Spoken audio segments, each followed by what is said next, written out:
Jika sebelumnya kami sudah memposting video yang melibatkan unsur Indonesia dalam film Marvel, dalam video kali ini kami akan membuat video yang membahas seputar aktor Marvel yang ternyata berasal dari Indonesia atau setidaknya memiliki darah keturunan dari Indonesia. Selamat datang di channel Marvel Indo, dan berikut adalah 5 orang asal Indonesia yang ternyata turut serta memerankan suatu karakter dalam film Marvel Cinematic Universe. Siapa saja mereka dan siapa karakter yang dimaksud? Kalian akan temukan jawabannya setelah menyaksikan video ini.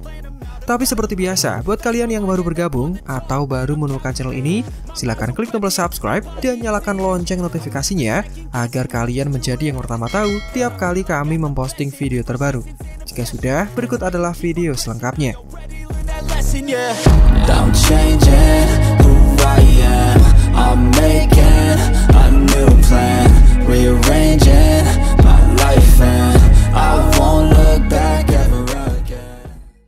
Di urutan pertama, ada aktor yang pasti sudah tidak asing bagi kalian. Ya, aktor satu ini sudah sering kali dibahas di setiap ada konten yang mengandung unsur Indonesia dalam film superhero Marvel. Siapa lagi kalau bukan Om Ray Saitapi, aktor kawakan yang dikenal berakting total dalam film The Raid yang melambungkan namanya. Ray Saitapi, seperti yang sudah kalian ketahui, beliau terlibat dalam film Captain America Civil War, film yang mengisahkan pecahnya perang dari dua kubu pahlawan super. Sebuah perang yang dipicu oleh peraturan di mana setiap pahlawan super harus mendaftarkan diri mereka kepada pemerintah agar mendapatkan izin untuk tidak main hakim sendiri dan bertindak sesuka hati dalam mengatasi masalah.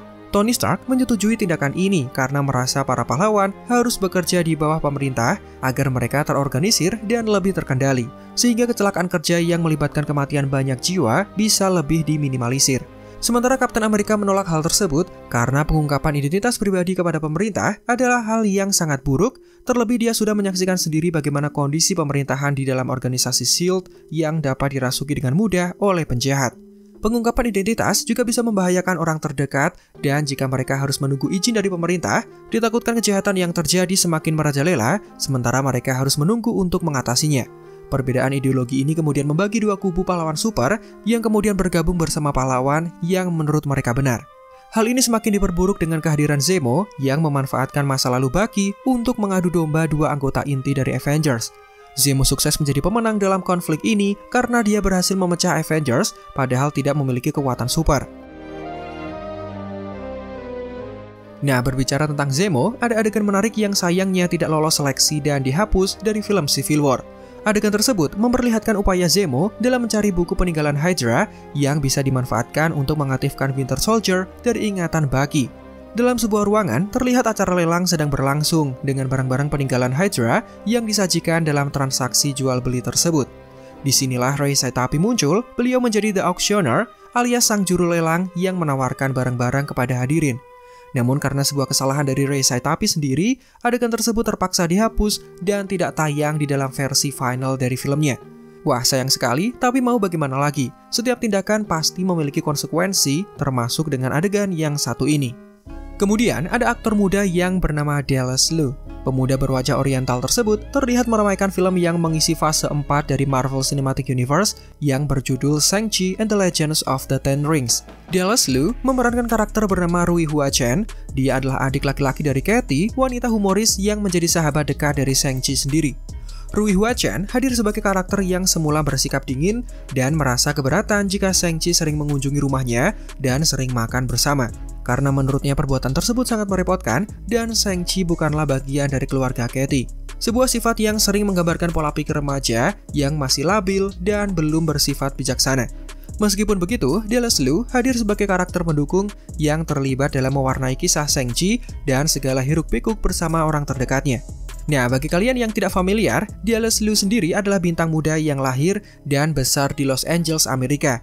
Tapi dia masih punya darah keturunan dari Tionghoa dan juga Indonesia. Memiliki darah campuran dari Asia tentu menjadi keuntungan tersendiri dalam hal memerankan karakter film superhero dengan tema Asia yang terdapat di dalamnya. Selain itu, karirnya di dunia hiburan Hollywood rupanya tidak selesai setelah membintangi film Shang-Chi saja. Ini dibuktikan dengan dipilihnya Dallas Liu untuk memerankan Pangeran Zuko dalam serial live action Avatar The Last Airbender yang diproduksi oleh Netflix. Wah, tanpa kalian sadari, ada kesamaan antara Zuko dengan karakter Rui Hua Chen yang sebelumnya dia mainkan. Kedua karakter tersebut semula memiliki sifat dingin dan sinis, lalu perlahan berubah menjadi orang yang lebih baik dan bisa menerima keadaan. Entah sebuah kebetulan atau ketidaksengajaan, tapi yang jelas Dallas Liu terbukti berbakat dalam memerankan karakter yang dimainkannya. Selanjutnya, ada influencer yang mendapatkan kesempatan langsung untuk terlibat dalam salah satu adegan dalam film Thor ketiga. Ya, dia adalah Arif Muhammad, sosok yang dikenal publik sebagai influencer Twitter dengan akun bernama Pocong dan juga seorang YouTuber. Pria kelahiran Batam tersebut menjadi salah satu manusia yang beruntung karena berkesempatan untuk turut serta meramaikan film MCU yang cukup disukai banyak orang. Arif dipilih oleh Disney dan ditunjuk sebagai perwakilan Indonesia untuk promosi film Thor Ragnarok. Dia kemudian terbang ke Sydney, Australia dan akhirnya bergabung bersama tim yang mengawasi Mark Ruffalo dan juga Chris Hemsworth. Dalam proyek tersebut, Arif tidak sendiri. Dia bersama dengan istrinya yang bernama Tiara Pangestika alias Tipang, yang kemudian diajak untuk syuting bersama dengan tim produksi film Marvel yang berasal dari Amerika Serikat. Mereka berperan sebagai Sakarian atau penduduk asli dari planet Sakaar. Video keseruan proses syuting juga sudah dirilis beberapa waktu setelah Thor Ragnarok ditayangkan secara global, dan memang benar ada Arif bersama istrinya terlihat berdandan mengenakan pakaian khas penduduk Sakaar. Adegan ini kemudian akan digabungkan dalam scene ketika Thor dipertemukan dengan Hulk dalam sebuah pertandingan ala gladiator. Wah, setelah kita melihat kerumunan penduduk Sakaar yang mendukung Hulk, siapa sangka ada dua orang perwakilan Indonesia yang diajak langsung oleh Disney untuk meramaikan film Marvel yang penuh komedi namun masih disukai oleh penggemar tersebut. Meskipun hanya menjadi karakter figuran, namun ini adalah sebuah kesempatan berharga yang tidak mudah didapatkan oleh semua orang. Selain syuting bersama, Arif dan Tipang juga mendapat kesempatan untuk mewawancarai sutradara Taika Waititi, Mark Ruffalo, dan Chris Hemsworth. Wawancara itu kemudian menjadi konten vlog yang diunggah di kanal YouTube mereka, sekaligus menjadi bentuk promosi dengan melibatkan perwakilan dari Indonesia. Dan aktor terakhir dalam daftar kali ini ada Raden Toppo Wresniwiro. Mendengar namanya saja, kami yakin kalian pasti sudah menyadari bahwa beliau berasal dari Pulau Jawa, mengingat namanya yang memang memiliki unsur Jawa yang cukup kuat. Raden Toppo Wresniwiro adalah pria kelahiran Semarang, namun memilih berpindah dan menetap di London ketika menginjak usia remaja. Beliau diketahui memerankan sosok Master Hamir dalam film Doctor Strange. Karakter ini sebenarnya adalah ayah dari Wong jika kita melihat cerita di dalam komik, namun di MCU sepertinya tidak seperti itu. Master Hamir datang sebagai tokoh tambahan dengan peran yang cukup penting ketika Steven mulai belajar untuk menjadi penyihir yang baik. Ya, jika kalian ingat, beliau ini datang ketika Stephen Strange merasa putus asa dan menganggap dirinya tidak mampu mempraktikkan ilmu sihir, mengingat jari-jari tangannya yang mengalami kerusakan syaraf setelah kecelakaan parah.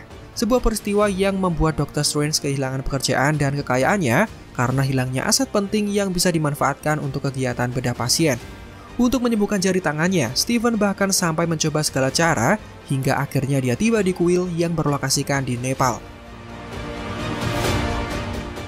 Kehadiran Master Hamir menjadi sebuah tamparan untuk Dr. Strange karena meskipun tangannya tidak sempurna, tapi beliau masih bisa mempelajari dan mempraktikkan ilmu sihir selayaknya para penyihir lain yang ada di tempat tersebut. Hasilnya, Dr. Strange kembali optimis dan meneruskan sesi latihannya hingga mampu menguasai basic-basic dari ilmu sihir. Nah, kemunculan Master Hamir tidak selesai di film pertama saja. Ya, dalam film Doctor Strange in the Multiverse of Madness, dirinya terlihat berdiri bersama para Master of the Mystic Art yang lain ketika Doctor Strange memutuskan melindungi America Chavez dari kejaran Wanda Maximoff. Namun ambisi Wanda sangat kuat, dia bahkan bisa melarikan diri dari Mirror Dimension dengan memanipulasi cermin menjadi genangan air. Dia bisa memanfaatkan refleksinya dan melarikan diri dari sana. Hasilnya, dia berhasil bebas dan membunuh Master Hamir sebagai bentuk kebengisannya. Inilah momen terakhir kita bisa melihat Raden Toppo Wresniwiro sebagai Master Hamir dalam film MCU. Nah, selain memerankan Master Hamir dalam film Doctor Strange, Raden Toppo diketahui sempat membintangi beberapa serial dan film terkenal. Beberapa di antaranya seperti miniseries The Mystery of Edwin Drood pada tahun 2012. Dalam miniseries tersebut dia berperan sebagai orang Timur. Ini menjadi awal mula debutnya sebagai seorang aktor di industri perfilman Hollywood. Kemudian, pada tahun 2014, Raden Toppo juga sempat muncul di film 47 Ronin dan berperan sebagai seorang penasihat spiritual. 1 tahun kemudian, Raden Toppo terlibat dalam film Star Wars The Force Awakens dengan memerankan karakter Hubert Quarl, karakter yang kembali muncul dalam Rogue One, A Star Wars Story yang rilis pada tahun 2016. Dia juga pernah bermain dalam film Maleficent Mistress of Evil yang tayang pada tahun 2019 lalu. Nah, berdasarkan informasi yang diperoleh, Raden Topo juga tercatat sebagai seorang pengajar di sebuah sekolah dan universitas. Beliau telah bekerja sebagai seorang pengajar selama 19 tahun dan diketahui memiliki gelar dalam pendidikan matematika dan juga sains. Dan itulah daftar aktor dan pemeran film MCU yang ternyata berasal dari Indonesia atau setidaknya memiliki darah keturunan dari Indonesia. Dari daftar tersebut, mana peran yang paling membekas di benak kalian? Boleh tulis pendapatnya di kolom komentar. Mari berharap semoga kedepannya lebih banyak aktor dari Indonesia yang dipilih untuk memerankan karakter penting dalam film MCU, bukan hanya sebagai pemain pendukung atau karakter figuran.